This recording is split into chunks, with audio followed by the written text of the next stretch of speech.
Everyone, Anthony here from MTG Alpha, and today we're going to talk about how to play Urza, Lord High Artificer. And before we get into that, I want to give a quick shout out to my TCG, Legions of Will. So Legions of Will is a TCG that I made a few years ago. This is the third set, Journey into the Abyss. It's a small set. Each pack has 10 cards in there.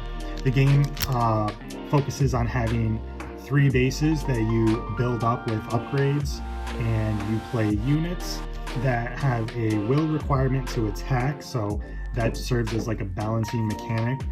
We can see an example of a unit here. This is a common unit. It has 4 will and 3 power. So units and permanents like upgrades take capacity. They take up capacity in the bases. Bases have limited capacity. Your resource to play cards is generated by your base at the beginning of your turn. So it caps at 20, but you gain resource at the beginning of each of your turns. And so then you use that and then fill up the capacity in your bases or expand it with upgrades. You could expand the defense and the resource. To play units, roll a d12 to see if it meets the requirement to attack. There's ways to reduce the will. There's ways to increase it for your opponents, or to synergize with some more like janky plays and deck builds. So here are some of the cards here. Here's the card back, and you can check it out at legionsofwill.com. There are decks and packs available directly on the website. If you leave a note and mention that you had found discovered Legions of Will from this video or from the MTG Alpha channel, then I will be sure to hook up your purchase with tons of goodies. So feel free to check it out. I'm sure you would enjoy it. There's a community on Discord, and you can play the game for free on Tabletop Simulator. There's an example of a base, an upgrade, and then a legendary unit, Lilith. The game's a lot of fun. It's a quick play TCG, but it does have the ability to go longer. And the card quality is pretty impressive. I'm really proud about the card quality, and we have black core card stock. So nice hollows for the collectors and blinging out your decks, and just a really fun TCG to play on a Friday night casually at the kitchen table. Thanks. So Urza is a 4 mana 1/4 human artificer. When Urza enters the battlefield, you get to create a 0/0 colorless construct artifact creature token. This creature gets +1/+1 for each artifact you control. You can tap an untapped artifact you control to add 1 blue mana, and you can pay 5 colorless any number of times to activate the ability. Shuffle your library, then exile the top card. Until end of turn, you may play that card without paying its mana cost. So Urza is a powerhouse.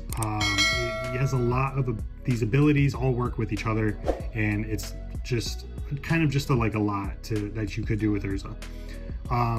The ETB create a artifact construct that gets bigger for each artifact you control. Is great. So one way you can play the deck is just by going wide with artifacts. There's not a whole lot of cards that have that sort of ability, but there's a few of them, and they can get really big really quickly. If you can clear the way to deal damage with these big artifacts that keep getting bigger, that could be a decent enough strategy. So by getting lots of Thopters and Mirrors out, you can just build up the constructs and have these big beefy blockers and find a way to deal direct damage. And probably that's going to be by clearing the board space, which there's some really cool ways to make room for an attack with Urza. You can tap untapped artifacts you control to add 1 blue mana. That's really good because there are certain artifacts that the abilities only work if they're untapped. So you can tap it down to control, kind of be oppressive in a way. And then that third ability in the artifact, in this deck specifically, but with artifacts, it's pretty easy to ramp. So you end up with a lot of mana, and you could just dump all that mana into his third ability and just start playing cards for free off the top. And there's ways to reduce that as well to make it even cheaper. So let's take a look at how I built the deck here. Some of the important cards here that we could utilize would be Howling Mine. So at the beginning of each player's draw step, if it's untapped, that player draws an additional card. we can keep this out, tap it down, and then we can untap, upkeep. So we'll untap it on our turn, upkeep trigger, draw. Because it's untapped, we get to draw the additional card for 2. So this would only benefit us.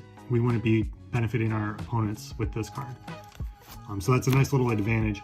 Now, the main way to win with Urza is going to get out Winter Orb or Static Orb. So Winter Orb costs 2. As long as it's untapped, players can't untap more than 1 land during their untapped steps. It's very easy to get this card out on turn 2 with Urza. So you could have Urza and Winter Orb out and basically just keep it untapped during your opponent's turn. Tap it right before it's your turn. So that way, because it's tapped, you get to untap all your permanents. So you keep it untapped during your opponent's turns. This will prevent them from being able to do anything, really. They won't be able to untap more than 1 land. So they'll be stuck with being able to just playing. So you essentially would just win at that point. So very oppressive. That's going to be the quickest way to win with Urza. Static Orb is similar, but players can't untap more than 2 permanents during their untap phases. So a little bit more oppressive. It costs 1 more. This card specifically doesn't mention that it needs to be untapped for its ability. So, but it is. So as long as it's untapped, players cannot untap more than 2 permanents during their untapped phases. So permanents include lands and everything else. So very oppressive. You can get this card out, or you can get Winter Orb out, and as long as you have your commander out, and you could just essentially just win. Your opponents will likely concede. You can copy it with cards like Copy Artifact to make sure that you have these on the battlefield in case it gets removed. Mirror Maid is similar, enters as a copy of any artifact or enchantment on the battlefield. And then Sculpting Steel does the same. And then the other way to play would be just going wide with artifacts, so you can get lots of flyers out. You could try to pump them up with various abilities. Get your constructs out that you're producing with Urza, and then those will get bigger for all the Thopters and artifacts and mirrors and everything else that you have. So if you want to go that route, which I do enjoy a bit more, you have things like Master of Ethereum, cost 3, and its power and toughness are equal to the number of artifacts you control, so it itself will get bigger, and then other artifacts you control get +1/+1, which is nice. Turn all your 1/1s into 2/2 flyers. Nettle Cyst is similar. 3 does living weapon, so when you play it, you create a 0/0 germ token and then attach it to it. The equipped creature will get +1/+1 for each artifact and or enchantment you control, which is nice. And it only costs 2 to equip. Karn Sign of Urza can, if you minus, it's a -2 down here, you get to create the constructs. It also has some other abilities here where you get to look at the top 2, an opponent chooses one of them, put that card into your hand, exile the other one with a silver counter on it.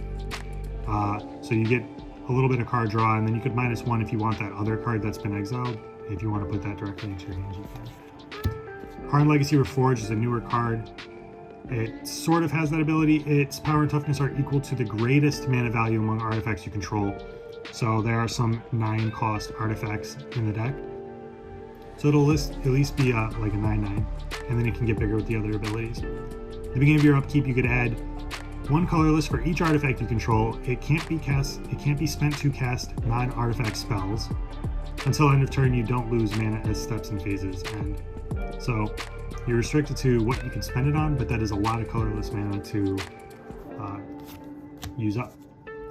Forsaken Monument, colorless creatures you control get +2/+2, so we're pumping up our artifacts, and whenever you tap a permanent for 1 colorless, you get to add an additional colorless, a little bit of ramp, and whenever you cast a colorless spell, you gain 2 life, a little bit of life gain. So we could ramp pretty easily with this. We have Ancient Tomb, taps to add 2 colorless, it does deal 2 damage to you, but we have a lot of colorless cards in here, so that colorless mana can go a long way. Crystal Vein taps for a colorless, but you can also sacrifice it to add 2 colorless to your mana pool.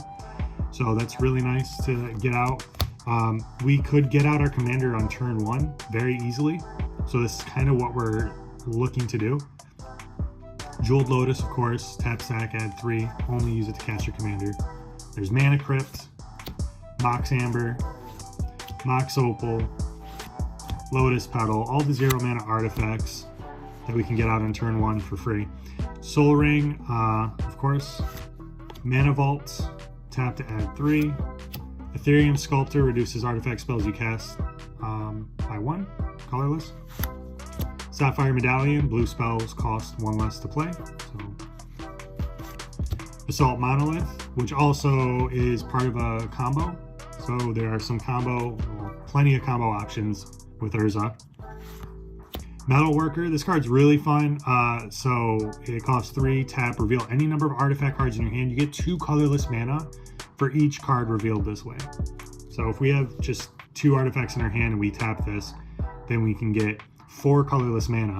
And if we copy Metal Worker, which I've done plenty of times before, then we'll have 2 of these that can both tap and then double up on our mana.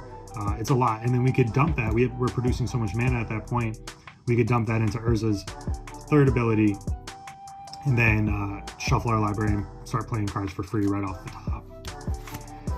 And then so we're mono blue, so we have plenty of counter spells to really prevent our opponents from interacting with us in any way. Pact of Negation, Mana Drain, Fierce Guardianship, Force of Negation, Force of Will. And then we want ways to clear the board to just prevent our opponents from putting the pressure on us. We're mono blue, kind of being oppressive, kind of doing some things. If we're not fully going, well, either way, if we're not building up an army, we don't really have any other way to protect ourselves except for counter spells. But if we are building up an army, then we need a way to get through, because we're likely not going to be able to compete with Selesnya tokens or Gruul or things that like Cats and Jared or something, where our opponents are going wide but they're also going tall. So we want to clear the board if we want to try to win with dealing damage. So Cyclonic Rift, of course. Ugin, -X, exile each permanent with converted mana cost X or less, that's 1 or more colors. So this will keep all of our colorless stuff on the battlefield. We will lose our blue stuff, but we're going to be attacking with colorless creatures anyways.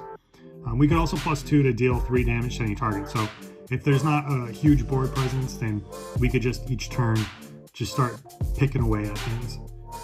Nevinral's Disc enters tapped. You pay 1, destroy all artifact creatures and enchantments. And this does combo pretty nicely with other cards here, like Darksteel Forge. So artifacts you control are indestructible. So Nevinral's Disc is supposed to destroy itself when you tap it and pay the 1.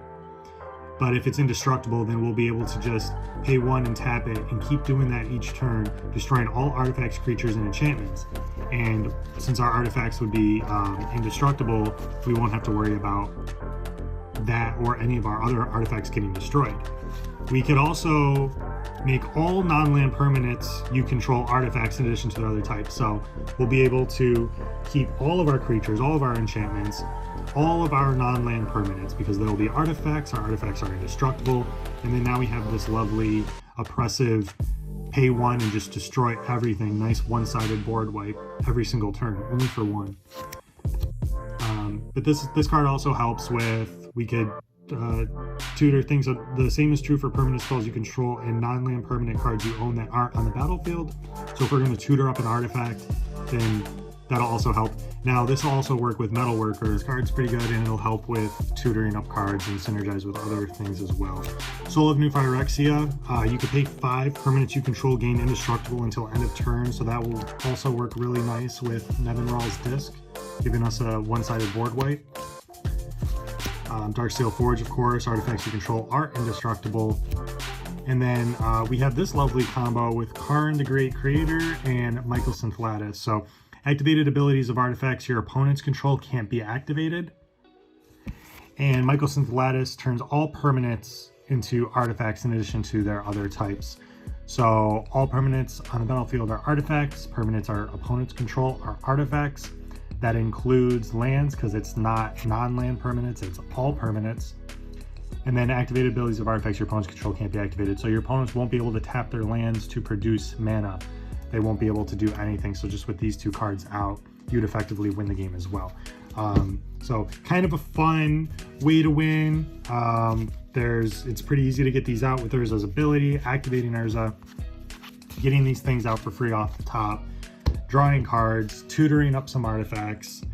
So yeah, that's how to play Urza. That's how I built the deck. You can get a full deck list in the description and some other videos, which will be linked at the end of the video. Thanks for watching. Peace.